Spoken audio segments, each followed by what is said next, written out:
Hello, grade 2, and parents. Parents, I've heard you, and grade 2, I heard you. When we were conferencing and when we were meeting, and I had some emails too. You are losing your steam. You're losing your drive to want to work. You're getting distracted, and it's hard to focus on your lessons. That's normal. Remember, this year, we have been learning the word stamina. From the very beginning, we learned that stamina is doing something for a long period of time without getting tired or giving up. That's really hard.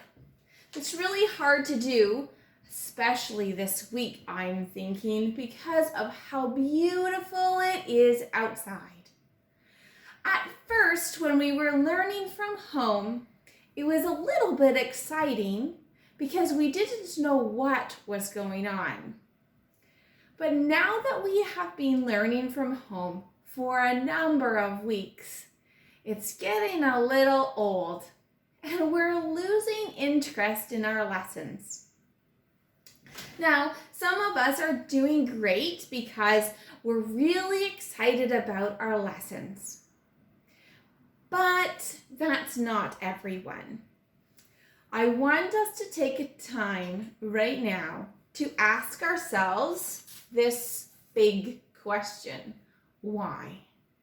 Why are we working? Why are we doing these activities? What's the point? If there isn't normal school, why do I have to do school anyway? Well, there are a lot of answers to those big questions of why. If the reason why you are doing your lessons is because you really like to do it, you really are interested in what you're learning, well, that's good, but it's not good enough.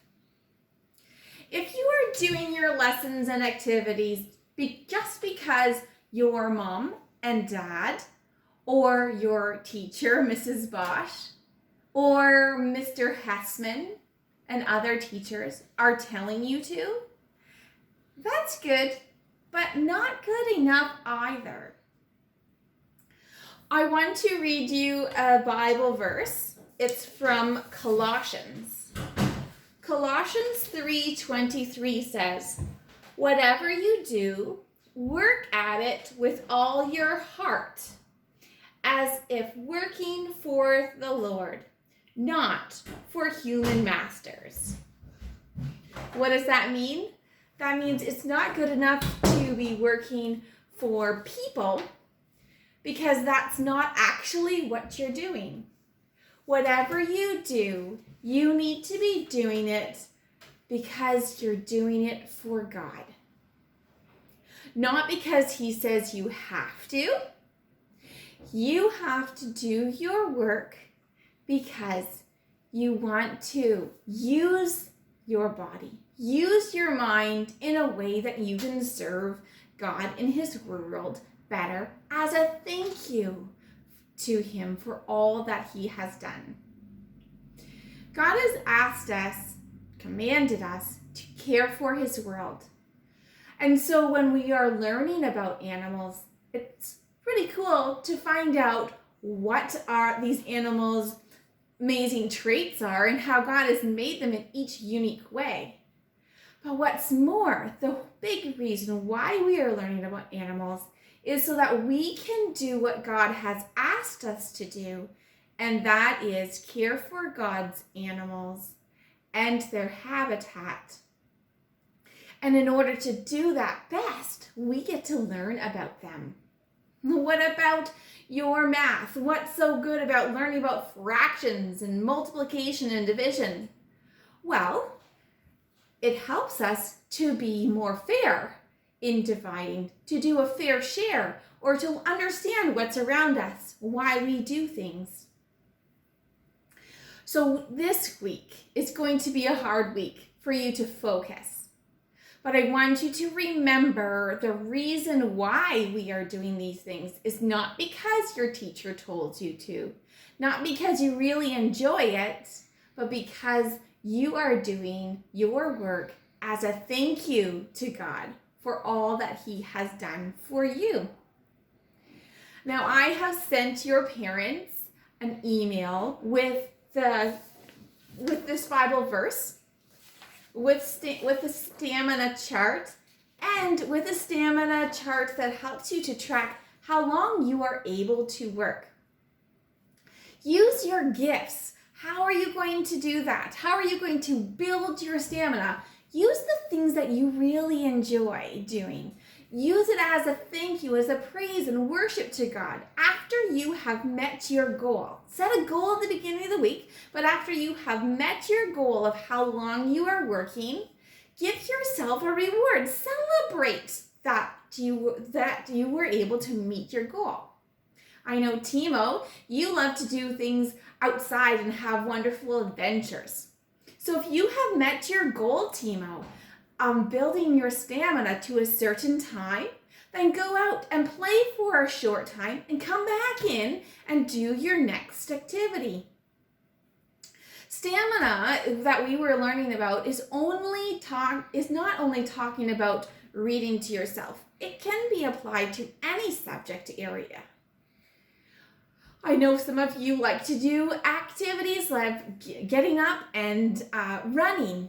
Jaden, after you have finished your goal, met your goal of stamina, why don't you go out and have a nice run? Quick run down your sidewalk and back in a safe way, and then come back and do your next activity. I'm glad to hear that you already incorporated that in your learning goals. And Amelia, you love to draw and design and imagine things. Give yourself a short reward after you have met your stamina for one subject. And then get back to do your next subject and see if you can do the same stamina or more. Whatever you're doing, make sure that you are matching what you enjoy and appreciate with meeting your goal. How about you, Kingsley? What could your reward be? Maybe planning out something to do with your chickens. That would be great fun for you. I would love to hear how you are celebrating meeting your stamina goals. Let's, instead of giving up, let's put in each extra measure of effort so that we can finish strong into the end. And before you think that this is an encouragement to you just because we're at remote school, it's not. After May long weekend, this is a talk that I always give to my class because it's hard. After the May long weekend, we get to have beautiful weather usually, and it's really hard to be in the classroom. So we make new goals for how we are going to learn strong all the way to the end of the last day of school. So I hope you put in extra efforts this week and the following weeks, and let me know how it's going. Have a great week.